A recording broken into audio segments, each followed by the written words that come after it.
Hi hello నమస్తే. నేను journalist Sai. Singer Mangli పైన తీవ్ర ఆరోపణ వచ్చింది తెలిసిన విషయం తెలిసిందే. ఎందుకో మొదటి నుంచి కూడా అత్యంత వివాదాస్పద సింగర్గా మంగ్లీ ఉన్నారు. ఎందుకో ఈమె చుట్టుముట్టు ఎప్పుడూ ఏదో ఒక వివాదంలో ఉంటూనే ఉంటారు. ఈమె అంటే పాటలు చాలా అద్భుతంగా పాడతారు, మంచి సింగర్ కాదంటలేదు. కానీ పాటలతో ఎంత ఫేమస్ అయ్యారో ఏదో ఒక వివాదంతో అంతకన్నా ఎక్కువ ఫేమస్ అవుతూ వచ్చారు సింగర్ మంగ్లీ. ఉదాహరణకు చూసుకుంటే మనం గతంలో డ్రగ్స్ అంశాలు కావచ్చు, లేకపోతే ఇంకా రకరకాల అంశాలు రీసెంట్గా కూడా ఒక ఏదో హిందీకి సంబంధించిన ఒక బూతు పాట పాడారు. అసలు అత్యంత పాటలో లిరిక్స్ అంతా అత్యంత దరిద్రంగా ఉంటాయి, చాలా బూతులు ఉంటాయి. అయినా కూడా ఆమె పాట పాడారని చెప్పారు. తర్వాత క్షమాపణ చెప్పాను, కదా వేరే విషయం. అప్పుడు డ్రగ్స్ తీసుకుంటారని ఒకటి వచ్చింది. తర్వాత ఆమె బర్త్డేకి అక్కడ డ్రగ్స్ దొరికినాయని ఒకటి వచ్చింది. ఇట్లా వరుసగా వివాదాలు చుట్టూ తిరుగుతూ ఉంటారు మంగ్లీ గారు. సో రీసెంట్గా ఒక 10 రోజుల క్రితం అనుకుంటా బహుశా ఇంకొక వివాదం తోడైంది. ఒక దాదాపు చిన్న ఫైనాన్స్ ఇదేంటి కంపెనీ పెడుతున్నాము, ఇన్వెస్టర్ల నుంచి డబ్బులు సేకరించి ఆ డబ్బులతోటి పబ్బులు లేకపోతే రెస్టారెంట్లు బార్లు ఇట్లా ఇన్వెస్ట్ చేసి పెద్ద ఎత్తున కంపెనీలు పెడుతున్నామని చెప్పి ఇన్వెస్ట్మెంట్స్ సేకరించడం మొదలుపెట్టారంట. అట్లా దాదాపుగా 150 కోట్లు దాకా సేకరించారు అని చెప్పి ఒక వార్త వినిపించింది. ఆ తర్వాత బాధితులు కూడా వెలుగులోకి వచ్చారు. నిజంగానే మేమందరం డబ్బులు ఇచ్చాము మంగ్లీకి అని ఆ వీడియోలు కూడా బయటకు వచ్చాయి. మధు అనే వ్యక్తి, మంగ్లీ తమ్ముడు, మంగ్లీ చెల్లెలు వీళ్ళందరూ కలిసి ఇట్లా డబ్బులు వసూలు చేశారు. దాదాపుగా 150 కోట్లకు పైగా వసూలు చేశారని చెప్పి చెప్తున్నారు. దాదాపుగా 6 కోట్లకు సంబంధించిన డబ్బులు కూడా కోకాపేటలో ఒక ఫామ్ హౌస్లో దొరికినాయి. మరి మిగతా వాటికి లెక్క అయితే తెలియదు. దానికి సంబంధించి బాధితులందరూ కలిసి లీడర్ సుబ్బారావు అనే అతన్ని కలిస్తే, వీళ్ళందరూ కలిసి లాయర్ సుబ్బారావు అనే అతన్ని కలిస్తే అతను వాళ్ళకి ఫోన్ చేయటం, వాళ్ళకి ఫోన్ చేస్తే వాళ్ళు ఆ సుబ్బారావుని బెదిరించడం, మీరు దీంట్లో కలగజేసుకుంటే మిమ్మల్ని చంపేస్తాము అని చెప్పి బెదిరించారని చెప్పి రకరకాల వార్తలు వినపడి ఇప్పుడు ఫైనల్గా ఎఫ్ఐఆర్ కూడా ఫైనల్ అయింది. సో ఎఫ్ఐఆర్ ఫైనల్ అయింది. ఆ ఎఫ్ఐఆర్ కూడా ఒకసారి మనం చూసే ప్రయత్నం చేద్దాం. ఇది ఎప్పుడు 7వ తారీఖు ఫైల్ అయింది ఎఫ్ఐఆర్. ఇది పంజగుట్ట పోలీస్ స్టేషన్లో సెక్షన్ 351/2, 352 BNS అంట. ఇండియన్ పీనల్ కోడ్లో ఎవరైనా వితౌట్ సీరియస్ ప్రొవకేషన్ ఇంకొకరి మీద ఫిజికల్ ఫోర్స్ యూజ్ చేస్తే అసాల్ట్, దీనికి జైలార్ ఫైన్ 2 పడొచ్చంట. ఇంకో సెక్షన్ ఏంటంటే 352 BNS. 352 ఎవరైనా డెలిబరేట్గా ఇంకొకరిని ఇన్సల్ట్ చేస్తే ఆ ఇన్సల్ట్ వల్ల వాడు ప్రొవోక్ అయ్యి ఫైట్ వైలెన్స్కి దిగితే సెక్షన్ 352 అప్లై అవుతుంది. కానీ డైరెక్ట్గా కొట్టలేదు, కానీ ఇంటెన్షనల్గా ఇన్సల్ట్ చేసి ఫైట్కి ప్రొవోక్ చేస్తే, ఎగ్జాంపుల్ పబ్లిక్లో గట్టిగా తిట్టడం, ఇగో హర్ట్ చేసి పర్పస్లీ రియాక్ట్ అవ్వడానికి ప్రొవోక్ చేయటం, పనిష్మెంట్ ఏంటి 1 year జైలు, ఒక్కోసారి 2 ఉండొచ్చు అని చెప్తున్నారు. సో ఈ 2 చట్టాల కింద 351/2, 352 కింద BNS సెక్షన్స్ కింద కేసు ఫైల్ అయింది. ఎట్ ఆఫీస్ ఎట్ పూజారి నాగేశ్వరరావు ఎట్ పంజాగుట్ట, శ్రీ సింగరూప్ సుబ్బారావు. ఈయన ఎవరైతే కంప్లైంట్ ఇచ్చారో సుబ్బారావు ఆయన కంప్లైంట్ ఇచ్చారు. సో దీంట్లో ఎవరెవరి పేర్లు కనపడుతున్నాయంటే మనకి రమావత్ మధు, ఇందాక చెప్పా కదా మధు అనే పేరు కనపడుతుంది. ఈయన డైరెక్టర్ వేణు ఉడుగుల కూడా ఉన్నారని చెప్తున్నారు. మరి ఆయన పేరు ఎఫ్ఐఆర్లో నాకు తెలిసి లేనట్టుగా ఉంది. డైరెక్టర్ ఉన్నాడు కదా వేణు ఉడుగుల, ఈ మధ్య కొంచెం మంచి మంచి సినిమాలు తీశాడు ఆయన కనపడుతున్నాయి. ఇందులో సీరియల్ నెంబర్ 5లో మంగ్లీ, ఆమె పేరు సత్యవతి. సో మంగ్లీ పేరు కూడా ఎఫ్ఐఆర్లో కనిపిస్తుంది మనకి.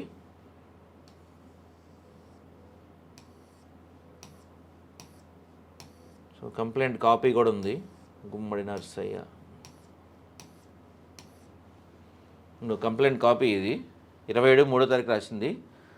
శ్రీమతి గౌరీలిన పంజగుట్ట పోలీస్ స్టేషన్కు హౌస్ ఆఫీసర్ గారికి నమస్కరించి రాయనుంది. నేను సింగోపు సుబ్బారావు, తండ్రి లక్ష్మయ్య, వృత్తి న్యాయవాది. ఆయన వయసు 32 సంవత్సరాలు అంట. Vijayapuri colony Tarnaka metro station దగ్గర ఉంటారు ఆయన.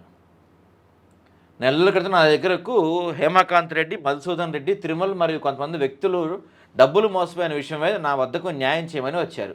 విషయం ఏంటంటే నేను అడగ్గా మైక్రో ఫైనాన్స్లో డబ్బులు పెట్టుబడి పెట్టమని, తక్కువ డబ్బులకు ఎక్కువ లాభాలు వస్తాయని నమ్మబలికించి మా వద్ద నుంచి సుమారు 9.5 నుంచి 10 కోట్ల రూపాయలు రమావత్ మధు మరియు పాల్దియా భరత్ చౌహాన్, పాల్దియా శైలజా చౌహాన్ మరియు సింగర్ మంగ్లీ తమ్ముడు శివ మరియు సింగర్ మంగ్లీ అలియా సత్యవతి మా వద్ద నుంచి డబ్బులు వసూలు చేశారని, డబ్బును ఇంపోర్ట్ అండ్ ఎక్స్పోర్ట్ మరియు రియల్ ఎస్టేట్ అదేవిధంగా ట్రేడింగ్ వ్యాపారాల్లో పెట్టుబడులు పెట్టాలని, Gokul Nandan infra India private limited వ్యాపారాల్లో లాభాలు వచ్చేంత వరకు మీకు అధిక వడ్డీ ఇస్తామని రమావత్ మధు మరియు పాల్దియా భరత్ చౌహాన్, పాల్దియా శైలజా చౌహాన్ మరియు సింగర్ మంగ్లీ తమ్ముడు శివ నమ్మబలికించి ఈ డబ్బుల్ని దండుకొని సుమారు 100 నుంచి 150 మందిని మోసం చేసి పారిపోయారని, మరియు వారి ఇంటి వద్ద కూడా లేకుండా అందరూ ఎక్కడికో వెళ్ళిపోయారని, ఫోన్లు కూడా స్విచ్ ఆఫ్ చేస్తున్నారని బాధితులు నా వద్ద వాపోయారు.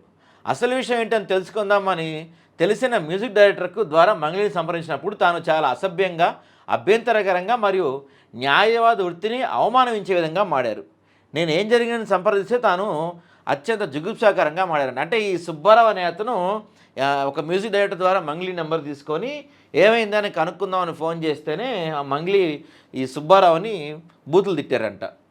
దాంతో పాటుగా నన్ను అవమానించారు. దాంతో నా క్లయింట్స్ ఇచ్చిన ఆధారాలతో మరియు ఇన్ఫర్మేషన్ ప్రెస్ మీట్ పెట్టి మీడియాకి ఇవ్వడం జరిగింది. దాంతో మంగ్లీ అలియాస్ సత్యవతి నాకు ఫోన్ చేసి నేను మిమ్మల్ని అవమానించడం మరియు అలా మాట్లాడడం తప్పే, సారీ, నన్ను నా తమ్ముడిని ఈ కేసులో పెట్టకండి, మమ్మల్ని ఈ కేసు నుంచి విడిచిపెట్టాలంటూ మీకు ఎంత కావాలో చెప్పండి అంత ఇస్తానని బేరసలకు వచ్చింది. నేను అలాంటి వాడిని కాదు, ఏమున్నా కోర్టులో చూసుకుందాం అని చెప్పా. ఇదంతా నా క్లయింట్స్ అయిన మధుసూదన్ రెడ్డి, తిరుమల రవికుమార్ మరియు మిగతా క్లయింట్స్ సమక్షంలో నేను మాట్లాడినాను. అలా చెప్పగానే మంగ్లీ అనేక మంది బడాబాబుల దగ్గర నుంచి మరియు రాజకీయ నాయకుల దగ్గర నుంచి మరియు బంజారాకు సంబంధించిన కుల పెద్దల నుంచి నాకు ఫోన్ చేసి ఈ కేసులో నుంచి తనను తన తమ్ముడిని తప్పించాలని, అదేవిధంగా మీడియాకి ఇచ్చిన వీడియోలు డిలీట్ చేయించాలని ఫోన్ చేయించి ఒత్తిడి చేయించారు. అయినా నేను భయపడలేదు. ఆ టైంలో కిషన్ రెడ్డి పేరు చెప్పారు. వీళ్ళు కేంద్ర మంత్రి కిషన్ రెడ్డితో కూడా ఫోన్ చేయించారని చెప్పారు. ఆ తర్వాత దాంతో మంగ్లీ సినిమా డైరెక్టర్ అయిన వేణు ఉడుగుల మరియు న్యాయవాది అయిన పూజారి నాగేశ్వర ద్వారా ఫోన్ చేయించి మాట్లాడుకుందాం రా, విషయాన్ని పెద్ద చేయటం ఎందుకు, ఏదన్నా ఉంటే కూర్చొని మాట్లాడి సరి చేసుకుందాం అని చెప్పి నన్ను పంజాగుట్టలోని పూజారి నాగేశ్వర ఆఫీస్కి పిలిపించారు.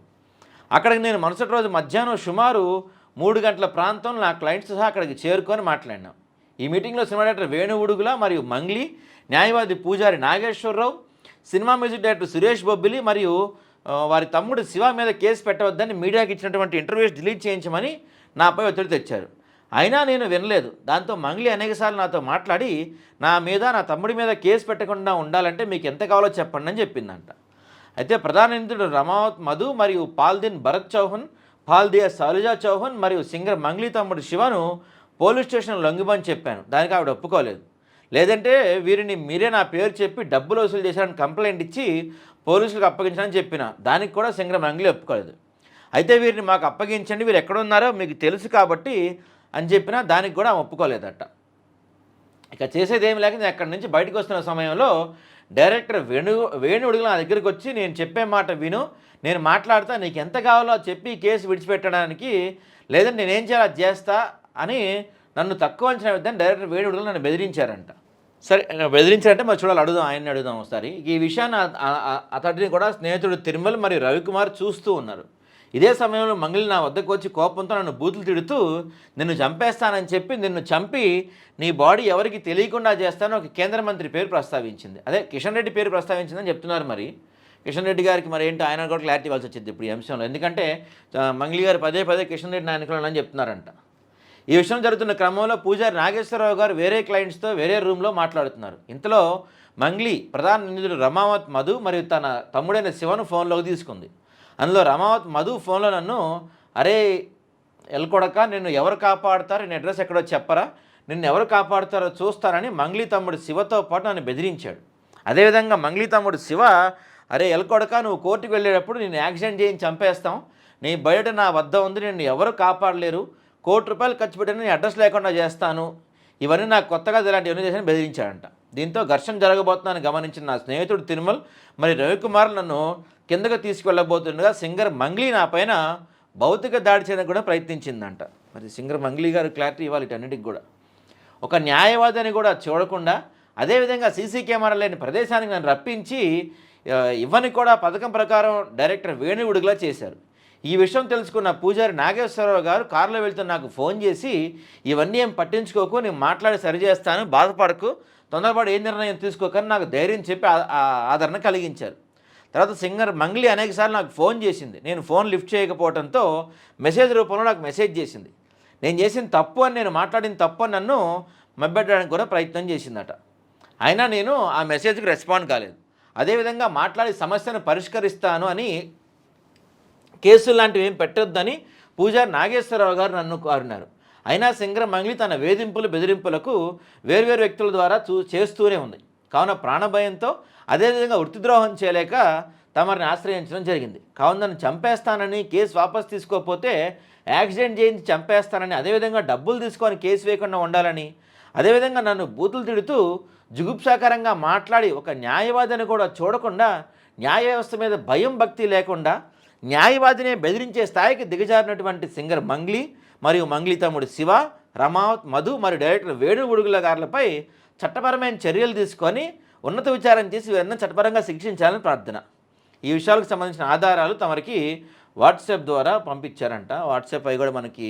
సో మొత్తానికైతే ఇప్పుడు కేసు మొత్తం డైవర్ట్ అవుతున్నట్టు కనిపిస్తుంది నాకు. ఎందుకంటే ఇప్పుడు మొత్తం ఇదంతా కూడా సుబ్బారావు గారు చేసిన కంప్లైంట్కి సంబంధించినవి ఉన్నాయి. సుబ్బారావు గారిని తిట్టినందుకు, లేకపోతే ఆయన మీద అటాక్ చేస్తున్నందుకు, అటాక్ చేయబోయినందుకు ఇవన్నీ కనపడుతున్నాయి. కానీ ఇప్పుడు ఏదైతే ఆ 150 కోట్లు కలెక్ట్ చేశారన్నదో అది దాని మీద ఎఫ్ఐఆర్ ఫైల్ అన్నట్టు కనపడట్లేదు. ఎక్కడా కూడా ఈయన్ని బెదిరించినట్టుగా కంప్లైంట్ ఇచ్చారు తప్పించి ఎక్కడా కూడా అందులో కనపడట్లేదు. దీంట్లో కూడా ఎఫ్ఐఆర్లో మనకి A1గా రమావత్ మధు ఉన్నారు.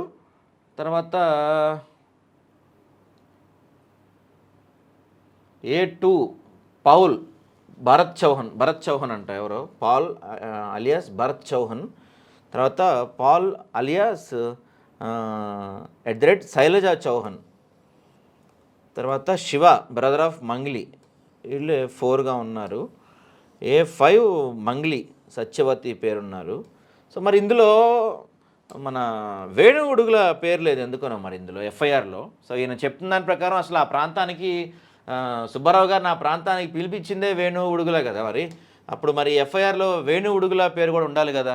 ఇప్పుడు మరి దీనిపైన సమగ్ర ఎందుకంటే పెద్ద పెద్ద పేర్లు చెప్తున్నారు, కిషన్ రెడ్డి పేరు చెప్తున్నారు, చాలామంది తెలిసిన వాళ్ళు అనుకున్నారు ఎంత డబ్బులు ఖర్చు అయినా సరే ఆ సుబ్బారావు లేపేస్తామని చెప్తున్నారు. కాబట్టి చూడాలి మరి, ఎందుకంటే ఇది ఎటువైపు టర్న్ తీసుకుంటుంది. ఇప్పుడు 150 కోట్ల అంశం పక్కకి పోయి మనకి ఈ సుబ్బారావు గారి అంశం హైలైట్ అవుతుంది కనపడుతుంది.